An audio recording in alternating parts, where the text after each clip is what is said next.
Selamat pagi pemirsa, apa kabar Anda di pagi hari ini? Senang sekali saya Heri Orun kembali menjumpai Anda dalam Berita Papua. Sejumlah informasi pilihan dan teraktual disiapkan tim redaksi kami. Berikut 3 berita utama kami sajikan untuk Anda.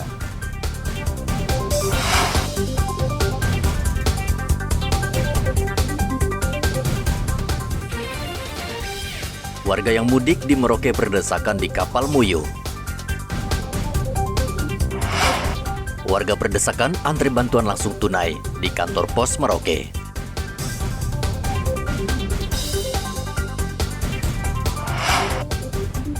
Jelang Natal harga beras di Mimika turun, malah cabai mahal.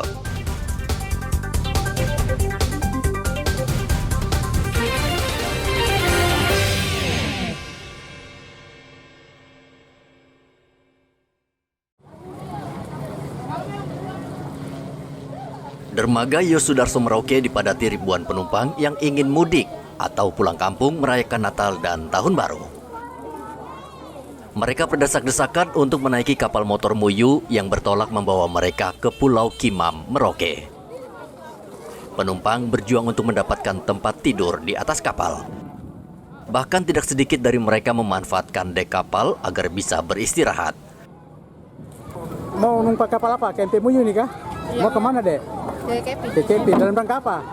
Mau Natalan. Natalan. Bersama keluarga di sana kah? Berapa lama rencana? Hampir ke sana kan. Oh, tahun baru di sana juga. Oke. PT Angkutan Sungai Danau dan Penyeberangan Merauke memiliki 2 kapal untuk melayani warga yang mudik ke pulau-pulau terluar dan terjauh, yakni kapal motor Muyu dan kapal motor Bambit. Namun jumlah penumpang yang membludak saat akhir tahun sepertinya tidak mencukupi. Kapal Muyu merupakan kapal milik ASDP Merauke yang akan melayani penumpang ke Pulau Kimam, yakni pulau terluar dan terjauh di Merauke, Papua Selatan. Muhammad Ridwan melaporkan dari Merauke, Papua Selatan.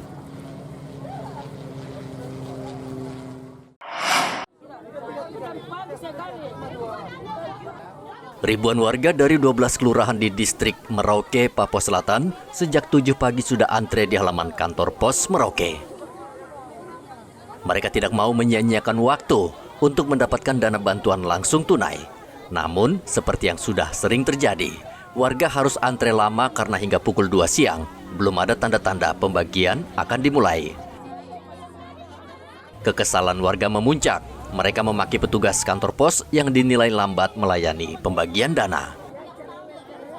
Kemarahan mereka wajar karena mereka harus berjemur di terik matahari dalam ketidakpastian. Pihak kantor pos menyiapkan 4 tempat, namun tetap tidak mencukupi untuk melayani ribuan warga yang datang bersamaan. Tinggal di mana Ibu? Basur 2. Ah, Wasur 2? Ya. Dari jam berapa tadi pagi antri? Jam 8. Jam 8. Ini sudah sampai jam 2 belum dapat ya? Sudah dapat belum ini? Belum, Bunda? katanya suruh ambil ini apa? Suruh ambil undangannya. Oh, ini dapat berapa? Uang berapa ini? 400. Dari jam berapa Ibu? Jam 8. Sampai sekarang belum dapat. Belum. Dari keluar mana Ibu?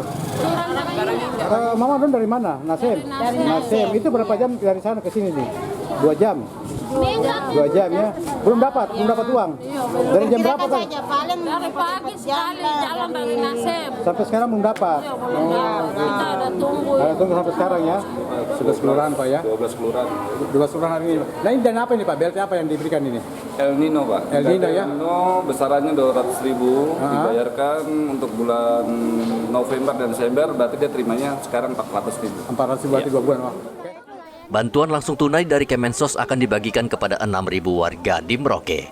Setiap keluarga mendapatkan 200.000 per bulan. Dan hari ini warga menerima bantuan dana sebesar Rp400.000 untuk periode 2 bulan. Muhammad Ridwan melaporkan dari Merauke, Papua Selatan.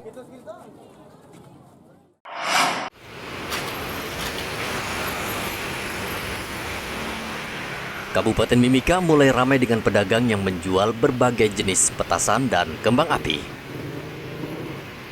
Menjelang perayaan Natal dan Tahun Baru, hampir di setiap jalan banyak lapak yang menjual petasan dan kembang api. Kesempatan ini memang dimanfaatkan pedagang untuk mengais rejeki di akhir tahun. Harga petasan dan kembang api yang ditawarkan bervariasi mulai dari Rp1.000 hingga ratusan ribu.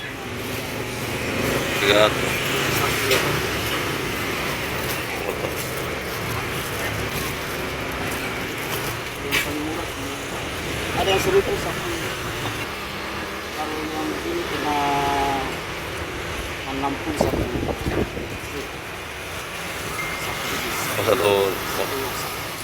Satu kotros. Isi 100 Satu bis. 100 piece. Kalau untuk satu kotak, masih nanti kita bisa deh. Apa yang paling laris? Ini bantu-bantu. Oh. Rata-rata pedagang petasan dan kembang api mendapat untung Rp200.000 per hari. Igobat Momolin melaporkan dari Mimika, Papua Tengah.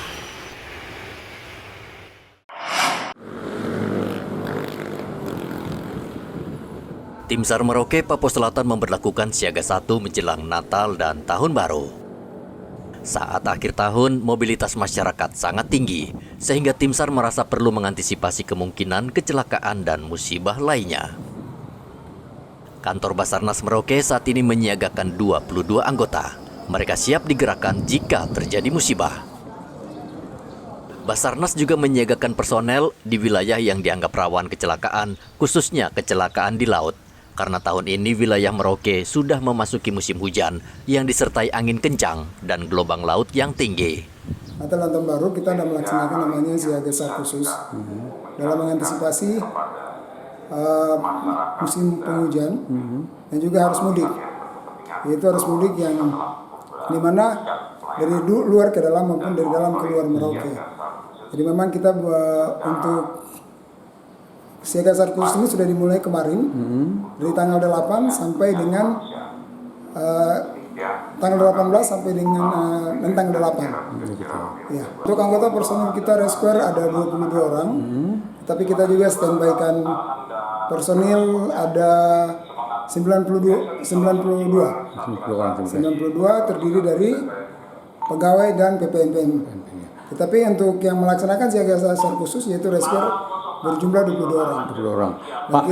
Dan kita kerjasama dengan beberapa potensi SAR, diantaranya TNI dan Polri maupun dengan potensi lainnya. Dan kita sudah standby-kan alut kita, yang kita dapat juga yang terbaru yaitu RBB, itu 300 PK2, dan juga kami sudah standby-kan RIP 3 unit, dan juga 1 kapal untuk mengantisipasi jikalau ada musibah di daerah-daerah tertentu.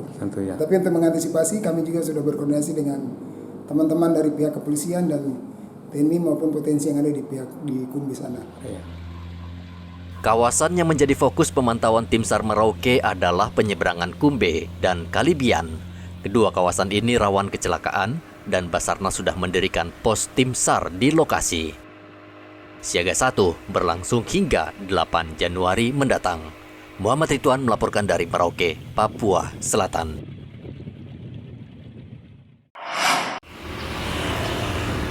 Kabar gembira bagi warga Mimika, karena harga beras premium di pasaran sudah mulai turun. Walaupun penurunan harga tidak besar, tetap menolong warga yang saat ini menyambut Natal dan Tahun Baru. Saat ini harga beras premium Rp15.000, bahkan ada yang menjualnya Rp13.000 per kilogram. Menurut pedagang, turunnya harga beras premium karena permintaannya kurang. 25, tapi kita masih jualan beras karena harga karung ya. Kita beli karung juga, jadi karung ada yang 3.000, ada yang 2.000 lebih, 2.500 per lembar, belum benang lagi. Nah, makanya kita pikirkan di situ. Jadi kita hitungkan semua kalau masih 15 mungkin dapatnya sedikit saja. Namun sayang, penurunan harga beras tidak dibarengi cabai. Harga cabai rawit malah dijual mahal Rp150.000 per kilogram, padahal pekan lalu hanya Rp130.000 per kilogram. Sekarang ada turun dari sekarang. Sekarang kita ambil 170. Kalau yang kemarin 130, 135 turun. Sekarang per kilonya jual berapa? Kita jual sekarang per kilonya 130. Oh, 140. 130 sekarang, kalau 40 kemarin 2 hari. Ini hari turun karena ada jadi masuk. Mahalnya kenapa? Karena memang pasukan tidak ada. Memang di sini. Kemarin ada jadi masuk banyak. Jadi memang kemarin 110 dapat $1. 2 bulan ini kita betul-betul parah dari pasar murah tuh. Ini di pasar murah kan 70. Sedangkan kita ambilkan di luar 75-80. Pasar murah dia cuma jual 70. Sekarang kita jualkan 90. Kita ambilnya 75-80. Kenapa bisa naik sampai semua Tidak ada kosong. Itu punya ada kiriman masuk ini kita ambil sedikit. Biasanya cuma 3.000, 5.000. Sekarang mahal. Jeruk sekarang yang naik daun ini, jeruk ikan, jeruk purut, jeruk. Tidak hanya naik, beberapa bahan pokok bahkan mengalami kekosongan akibat kemarau sehingga mempengaruhi hasil panen. Igo Batmomolin melaporkan dari Mimika, Papua Tengah.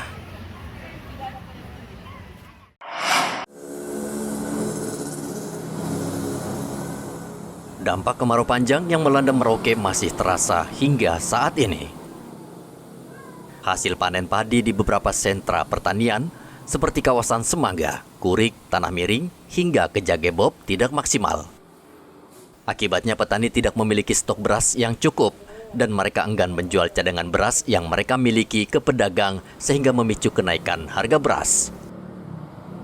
Pedagang beras di Jalan Air Masu Merauke mengaku biasanya membeli beras dari petani kisaran 11 hingga 12.000 rupiah per kilogram. Kini harganya naik menjadi 13.000 rupiah per kilogram atau naik rata 500 hingga 1.000 rupiah. Itu harga tangka dari luar itu masih ada sampai sekarang dari Makassar, tidak ada lagi habis. Sudah habis. Sudah habis ya? Iya. Ini beras lokal semua? Beras lokal semua Merauke punya. Nah rata-rata diambilnya dari petani itu sampai berapa per kilo itu? Kalau biasanya kita ambilnya 12.000. 12.000 ya? Iya.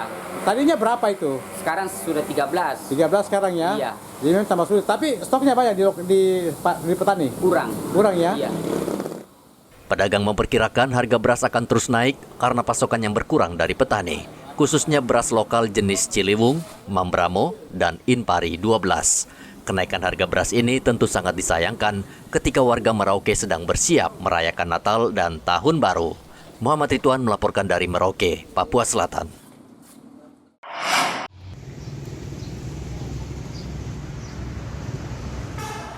Tidak seperti tahun-tahun sebelumnya, menjelang Hari Raya Natal dan Tahun Baru 2024, pengiriman paket melalui Pos Indonesia kantor Jayapura jumlahnya menurun. Pengiriman paket melalui jasa kantor pos turun sekitar 9% dibanding tahun 2022. Penurunan pengiriman paket ini disebabkan berkurangnya minat masyarakat ke kantor pos untuk mengambil paket.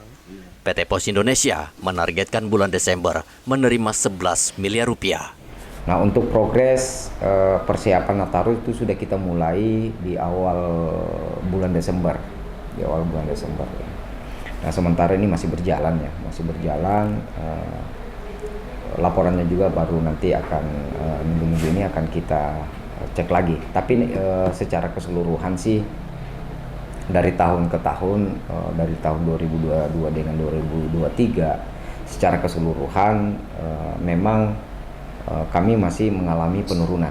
Nah, dari KCU Jayapura sendiri itu membawahi 5 kantor cabang, mulai dari Timika, Nabire, Manokwari, Biak, Sorong, Merauke ya. Jadi memang secara keseluruhan kami masih dibanding dengan tahun lalu masih ada penurunan sekitar 9,6 lah, 9,6%. Iya. Ini disebabkan apa ini, Pak? Nah, ini banyak sih penyebabnya mungkin. Kemudian mungkin dengan adanya pesaing-pesaingnya, tapi kompetitor. Jadi tapi mau tidak mau kami harus menghadapi itu, bersaing, menghadapi dan memberi pelayanan yang terbaik. Untuk mengantisipasi lonjakan pengiriman paket Natal, PT Pos Indonesia membuka layanan tiap hari hingga pukul 8 malam. Hendra melaporkan dari Kota Jayapura, Papua. Ke depan itu akan dipertajam tentang Dewan Pers melaksanakan sosialisasi hasil survei IKP 2023 di Jayapura. Survei Indeks Kemerdekaan Pers 2023 telah selesai dan hasilnya sudah diumumkan pada akhir Agustus 2023. Nilai IKP nasional tahun ini 71,57, turun signifikan dibanding tahun lalu yang mencapai 77,88. Di tingkat provinsi terjadi pergerakan nilai IKP di setiap provinsi dan perubahan peringkat antar provinsi. IKP Papua menduduki posisi terbawah dalam urutan nilai IKP 34 provinsi. Penurunan terbesar kedua dan ketiga ditempati Papua Barat dan Sumatera Selatan. Papua masuk urutan terbawah sudah 4 tahun berturut-turut. Menurut Wakil Ketua Dewan Pers Agung Darmajaya mengatakan, penyebab Papua di urutan terbawah adalah masih terjadi kekerasan dan banyak wartawan belum kompeten. Satu, jangan dianalogikan semua, gitu kan. Jadi ini menjadi penting. Makanya sekali lagi, karena kita menganggap ini adalah profesi yang terhormat, pilihan kita bersama, rasanya mari sama-sama kita jaga kehormatan ini. Saya tadi bercanda, kalau memang pernah terpeleset, yang sudah ya sudah. Yang hari ini dan ke depan sebaiknya tidak terjadi. Kemudian yang lain, tadi sepakat Bu, kami juga, tadi teman-teman dari Disimpoko, Pak Kadif Humas, Biro, termasuk Kejaksaan, sepakat kita juga barangkali ke depan membuat grand design kegiatan pelatihan. Tadi misalnya teman-teman meliputi pengadilan, bagaimana sih meliput yang benar dan baik. Dan ini skornya sebenarnya rendah ya, karena kalau di tingkat provinsi tadi mendapatkan peringkat yang ranking terendah gitu ya dalam hal indeks kebebasan pers. Ini menandakan bahwa kondisi kebebasan pers di Papua masih dalam kategori yang tidak baik-baik saja gitu ya, dan masih perlu ditingkatkan dalam hal kebebasan pers, dalam apalagi di dalam penilaian indeks kebebasan pers ini baru ada tiga kategori ya, yaitu dari lingkungan fisik ya, politik fisik, lingkungan ekonomi dan lingkungan hukum. Turunnya nilai IKP nasional maupun sejumlah provinsi mengindikasikan masih banyaknya persoalan yang menghambat kemerdekaan pers. Arthur melaporkan dari Kota Jayapura, Papua.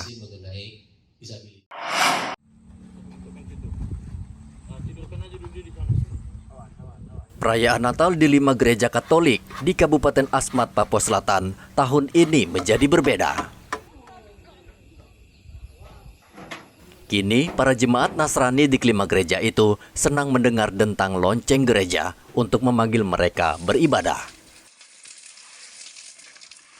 Kelima lonceng gereja tersebut adalah buatan Satgas Yonif 125 Simbisa yang bertugas di kawasan Provinsi Papua Selatan yang ingin membantu masyarakat beribadah dan merayakan Natal dengan lebih khusyuk. Kami yang ada di surga. Terima kasih Bapak. Banyak-banyak terima kasih kepada Satgas Unit 125 Simbisa. Semoga Satgas berhasil dalam melaksanakan tugasnya di distrik Fait, khususnya di Papua. Semoga selalu aman, damai, dan sejahtera. Amin. Simbisa selalu di hati. Saya mengucap banyak terima kasih untuk Unit 125 Simbisa yang sudah membangun kami rumah lonceng. Biar rumah lonceng ini dapat membantu kami semua warga jemaat untuk mengingat untuk ibadah. Terima kasih untuk Unit 125 Simbisa. Sukses selalu, jaya. Simbisa, sukses. Melaksanakan kegiatan bakti TNI, yaitu pembangunan menara lonceng gereja di 5 distrik. Daerah penugasan kami yaitu Karawai, Cetak Mitak, Paswe Bawah, Haju, dan Fait. Bergotong royong bersama masyarakat membangun menara lonceng secara bertahap hingga selesai. Kegiatan ini merupakan salah satu implementasi toleransi antar umat beragama yang dilakukan oleh Satgas Yonif 125 Simbisa dengan membantu saudara-saudara kita yang beragama Nasrani, khususnya masyarakat Papua, untuk merayakan Hari Raya Natal agar lebih mudah berkumpul untuk melaksanakan ibadah. Sebagian lonceng merupakan renovasi karena masih layak untuk digunakan dan sebagian lagi dibuatkan yang baru karena gereja sama sekali tidak memiliki lonceng. Dengan kehadiran lonceng gereja, masyarakat di 5 distrik sangat senang dan terpanggil untuk rajin beribadah dan tepat waktu. Muhammad Ridwan melaporkan dari Asmat, Papua Selatan. Pemirsa, informasi tadi mengakhiri jumpa kita dalam Berita Papua. Saya Heri Orun mewakili seluruh kerabat kerja yang bertugas mengucapkan terima kasih atas kebersamaan Anda. Selamat pagi, selamat beraktivitas, dan wanyambi.